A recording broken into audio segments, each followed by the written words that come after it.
me vient à l'esprit, est-ce que lorsqu'un médecin fait ce vaccin à un petit bébé, il questionne sur l'entourage familial? Mais je ne peux pas répondre au nom de tous les médecins. Non, vous le faites, vous le faites. Oui, bien entendu. Et je dirais qu'au niveau de l'ONE, nous avons édité en 1990, et il est en réédition maintenant, oui. Ce document qui s'appelle « Promotion de la santé dans les collectivités d'enfants de 0 et 3 ans oui. », dans lesquels sont décrits en long et en large les contre-indications de la vaccination polio. Et parmi ces contre-indications, il est clair que l'existence chez l'enfant d'une immunodépression, donc ce qui veut dire une diminution de ses défenses naturelles, oui. ou dans son entourage du même phénomène chez une autre personne, est une contre-indication qu'il faut prendre en compte. Ok. Monsieur Augustin, vous êtes donc le grand-père citoyen, comme je vous ai appelé. Vous avez pendant plusieurs années fait des recherches. Quelles sont vos conclusions aujourd'hui, après tant d'années de recherche dans la littérature médicale? J'ai été surpris d'entendre parler uniquement comme complication de la vaccination anti-polio, de la poliomyélite et de la paralysie. Oui. J'ai ici des études et un document qui émane du ministère même de la Santé publique où on parle d'autres complications et je les relève. Après les troubles paralytiques, les poliomyélites, il y a des crises épileptiques, des scléroses en plaques, des démences atrophiques, des encéphalites, des convulsions, ataxie cérébrale et des décès. Et ça vient d'où, ça? Ce sont des études médicales tirées de revues très spécialisées. J'ai ici un document qui émane de l'inspection générale des pharmacies du ministère de la Santé publique, qui se base sur une étude américaine. Le document date du 23/10/95. Une étude américaine d'Atlanta où on relève des morts subites du nourrisson, 40 cas après vaccination anti-polio, Sabin, d'autres décès, 10 cas, des troubles neurologiques, des convulsions, des encéphalites, des syndromes de Guillain-Barré, des arthrites, des réactions allergiques. N'en remettez pas. Oui, mais je voulais vous dire qu'initialement, j'avais une confiance totale dans la vaccination anti-polio. Jusqu'au jour où j'ai eu l'occasion d'apprendre 2 décès dans la région de Namur, après vaccination anti-polio. Je suis entré moi-même en contact avec M. Tremante, qui habite Vérone, qui a perdu son premier enfant après la vaccination anti-polio, son 2e enfant après la vaccination anti-polio, et son 3e enfant est handicapé à vie. La presse italienne a fait la une sur la question, et la presse italienne devait titrer le vaccin anti-polio, vaccin que l'on croyait totalement inoffensif.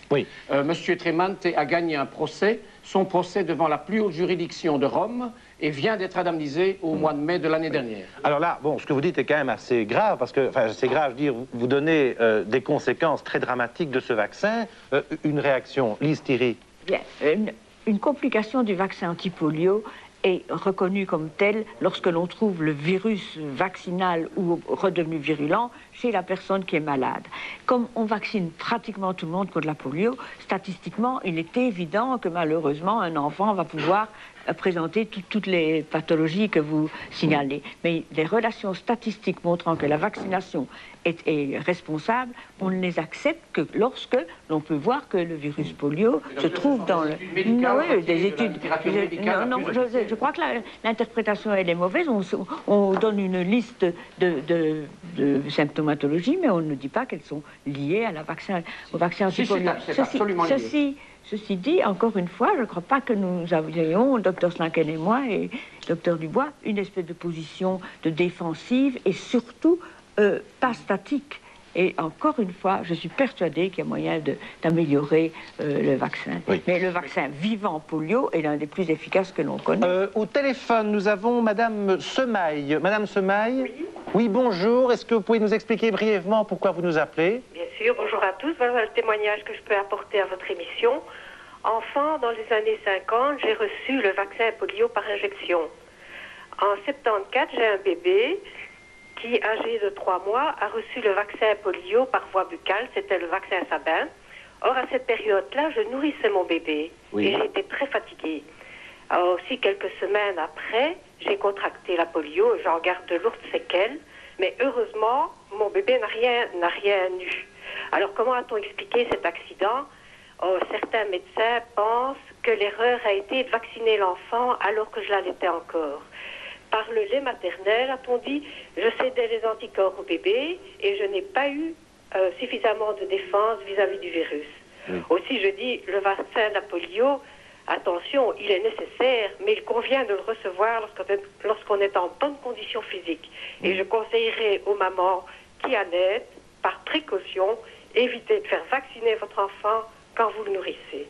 Voilà le bref témoignage que je peux vous donner. Merci Mme Semaille pour ce témoignage. Docteur Dubois, une réaction? Parce que j'imagine que ça pourrait effrayer toutes les mamans en train d'allaiter. Est-ce que de ce cas-là, on peut tirer une généralité? Bien entendu, mais je pense que le fait que Mme allaitait n'était pas une condition qui a déterminé l'apparition de la maladie chez elle. Ce qui a déterminé la maladie chez elle, c'était effectivement qu'elle n'avait pas été vaccinée par le vaccin polio vivant et qu'elle avait donc un taux d'anticorps qui probablement, à la suite des 2 injections qu'elle avait reçues, vu qu'elle était adulte et qu'elle avait certainement passé la vingtaine, aboutissait à ce qu'elle n'ait plus de défense vis-à-vis d'un vaccin.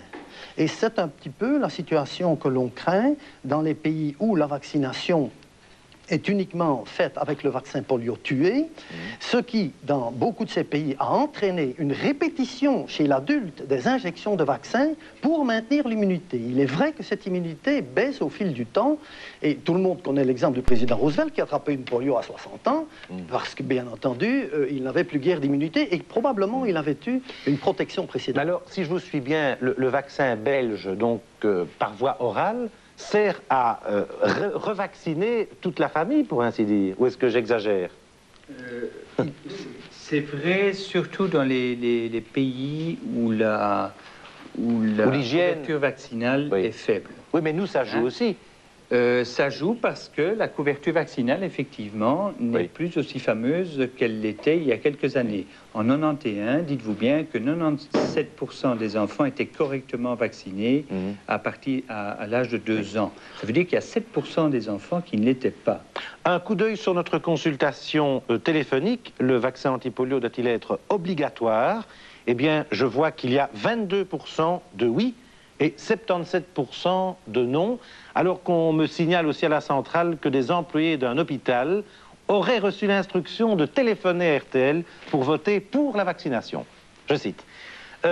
Je vous pose la seconde question de notre consultation téléphonique. Les vaccinations sont-elles indispensables? Si vous pensez que oui, vous appelez le 0900 00080. Si vous pensez que non, le 0900 00090. Docteur Goblom, vous vouliez intervenir. J'ai 2 choses à dire. D'abord, c'est vrai qu'il y a un grand risque en donnant le vaccin vivant, puisque le vaccin est infectieux. Donc un bébé vacciné est infectieux pour son environnement. Pas seulement pour des gens qui sont en bonne santé, mais aussi pour des autres. Et il y en a pas mal de nos jours dans notre société. Deuxièmement, on continue à suggérer que si on a été vacciné avec le vaccin oral vivant, il n'y a plus de danger de subir une paralysie ou des effets secondaires. Ce qui n'est pas vrai. Encore, il y a des études dans certains pays, l'Oman, le Taïwan, l'Israël, les États-Unis, qui montrent qu'une population tout à fait vaccinée, avec des individus qui ont eu 3 ou 4 doses du vaccin oral, ont toujours subi la paralysie provoquée souvent par le polio. Donc il ne suffit pas de se faire vacciner pour être sûr qu'on n'attrapera jamais la maladie. Simplement, je crois qu'on ne va pas trop ergoter sur ça, mais je pense vraiment que l'efficacité de ce vaccin est l'une des plus grandes que l'on connaisse. Et quand les gens font des paralysies malgré leur vaccin, c'est dû à des virus voisins qui ne sont pas les fameux virus polio 1, 2 et 3. Si c'est vrai, alors comment expliquez-vous qu'une population qui a été vaccinée pour 93%, il y a toujours des épidémies, et que sont aussi bien les vaccinés que les non-vaccinés qui subissent la maladie. En Belgique?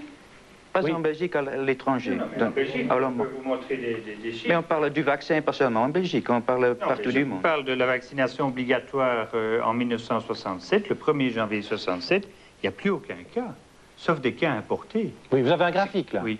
Oui, bon, on va demander peut-être à la caméra de le montrer. Il est franchement très parlant. Et vous dites que c'est à cause du vaccin?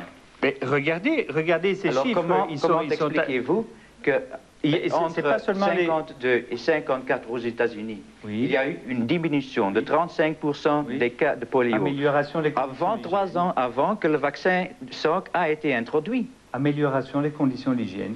Les deux doivent aller alors, on ensemble. parlait des choses importantes. Ah oui. C'est ça qui est important. L'amélioration des conditions d'hygiène ne va pas éradiquer la maladie, elle va la diminuer. Il ne faut pas éradiquer les maladies. Ce qu'il faut faire, c'est rendre les gens